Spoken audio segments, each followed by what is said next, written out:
তার পরবর্তীতে যে ঘটনাটি ঘটলো সেটা হচ্ছে তিনি উত্তর দিকে গমন করছিলেন। এমন সময়ে তার যে গুরু ছিল, রাস্তায় তার গুরুর দর্শন মেলে এবং তার গুরু তার বাড়িতে আসতেছিলেন। রাস্তায় তিনি গুরুকে প্রণাম করলেন। তো গুরুদেব বলল, বাবা আমি তো তোমার বাড়িতে যাচ্ছি, তুমি কোথায় যাচ্ছ?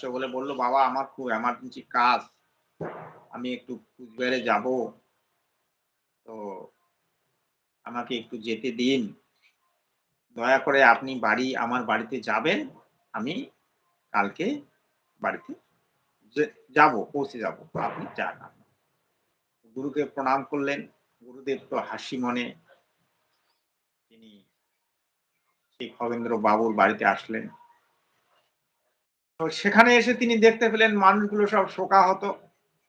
বলে, কি হয়েছে? বলে, খগেন্দ্র বাবু তো মারা গেছে। বলে, বলো কি তুমি? তোমরা কি পাগল হয়েছ নাকি? তোমরা আসলে ব্রেন শর্ট, তোমরা পাগল, তোমরা বলছো কি? এই তো আধা ঘন্টা আগে খগেন্দ্র বাবুর সঙ্গে আমার দেখা হয়েছে।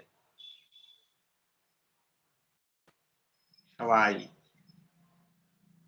হতবাক, সবাই বিস্মিত, সবাই গুরুকে ঘিরে ধরলো, আপনি কি বলছেন? তখনকার দিনে তো আর এই যে তোমার ভিডিও ক্যামেরা ছিল না, মোবাইল ছিল না,